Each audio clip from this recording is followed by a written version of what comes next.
Hey guys, welcome back to the channel. Been a while since I've made a video, sorry about that. I was moving and doing more real life stuff, but now that I'm back, I'm sure you're curious about the title of this video. What small little feature could completely change Deadside's gameplay? And in order for that little feature to even really make sense, I'm gonna have to spend a lot of time explaining Deadside's gameplay loop. Essentially, the gameplay loop is the goals and actions set up for the player while playing the game. The more fun and detailed this gameplay loop is, generally will result in a better game. Deadside, like all games, has a gameplay loop, but Deadside is not a complete game. It is still in beta, so its gameplay loop is also not complete. Let's have a look at it. First, we spawn in and loot towns, fight beginner AI. Then you do some starter missions, get some basic gear. This is the early game. From there, you can start to build up more basic gear while you also start to do harder events, getting some even better gear. This is usually when players also choose to build a base, and this is the mid-game. And this is where Deadside really shines. The PvPvE at missions and at other events is something unique to Deadside, and the drive to get better gear during these stages will motivate people to take on bigger challenges, take more risks, and it'll motivate them to keep playing. Now, this whole time, there are survival elements that the players are forced to deal with, all through this gameplay loop. This is hunger and water as well as crafting, and you're forced to deal with these things while playing Deadside all the time. So I'm going to put it outside the gameplay loop, in a section that I like to call speed bumps, because what these things essentially do is slow down the gameplay loop and forces you to deal with your character's health, food, and water instead of progressing through the game. Okay, so now we move into the late game, and this is where the beta part of Deadside starts to become more apparent. At this point, you are completing the hardest events in the game and have probably the best gear in the game. You can further upgrade your base and store even more gear there, but after this, there really isn't much else to do. You can choose to raid, and I really think everybody should because it is super fun. However, many players will choose not to because they don't have much of an incentive to. You likely already have the best gear in the game and your storage is probably already completely full, so why go out of your way to get more gear if you can't even store it? And you may notice that this gameplay loop isn't actually looping, it's a straight line, and that's partially because I'm lazy and making a straight line is easier in Photoshop, but also because of the gameplay of Deadside, as of version 0.6.0, eventually does hit a wall. You can choose to loop the gameplay yourself. You can keep doing the hardest missions in the game, keep PvPing because it is fun. You can even choose to just move to a new server and start all over again. But these loops are all the player choosing to keep playing, despite the fact that the game has run out of new tasks to give the player. Now, you might be sitting here and thinking, hey, what if I get raided and everything in my base is taken? And that's a very good point. You might lose a lot of items in progress if your base gets raided.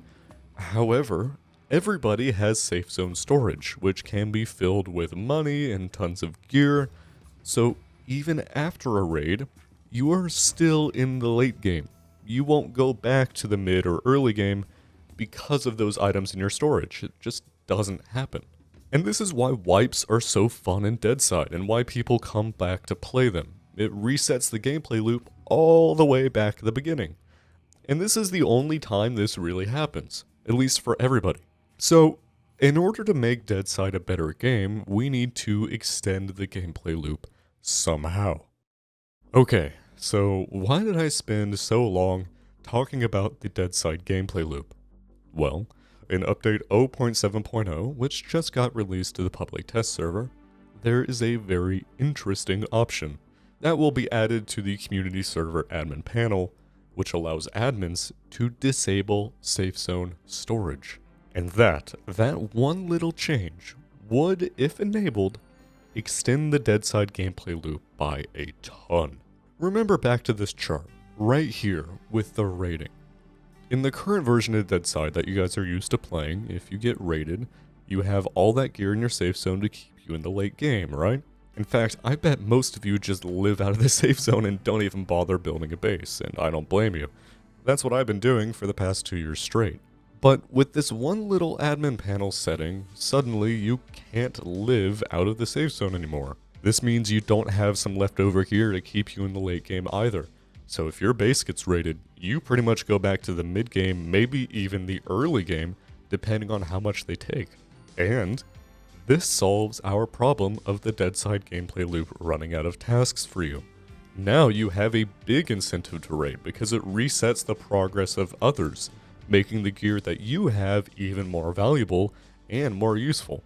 It extends the late game, but also there is always the potential to have your progress reset, starting you back around the mid to early game. Remember the roadblock section? Well, base upkeep is now going to be one of those things.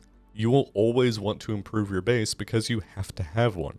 You'll always be gathering more materials for it. Even if you successfully defend your base from a raid, you'll likely still have to spend time repairing this damage. Personally, I think this is a really interesting idea, and I think this can turn Deadside into a much more interesting game. But I know this option won't be everyone's favorite. Some people really like the arcadey side of Deadside and don't want to see it become more hardcore. And so this is where I turn to you guys. I'm sure a lot of you watching this video have played on my community server, Lowe's Bakery, and I've been thinking about starting a second server with these hardcore options. But I want to be sure if you guys actually want to see something like that, and I want to give you all more control over specific options. We haven't even talked about the new no safe zone feature, which we could enable on the new hardcore Lowe's Bakery if you guys want. So, in the pinned comment of this video, and in the announcements channel of my Discord, is a Google form. Here you can vote on if you even want me to open a second server with no safe zone storage, and what other settings you guys would like to see on this server. If we did open a second server, the main server will likely become a bit less hardcore. I would even be willing to have boosted loot there, or maybe even raise the group limit. All of that is included in the Google form as well. So if you play on my server, or even if you don't play on my server but would like to play on my second hardcore server, then please take a look at that Google form. Oh, also, my servers will be wiping with the release of Update 0.7.0 if you couldn't already guess. So I'm really interested to see what you guys think about this idea, and I'm excited for Update 0.7.0. This update isn't the most flashy or content-filled, but it has a lot of technical adjustments that the game really needed, like AI adjustments, breath hold changes, server queues, you get the idea. Oh, and before I go, imagine the type of content that I can make on a hardcore server. And that would be incredible. Anyways, I hope you guys enjoyed the video. Thanks for watching.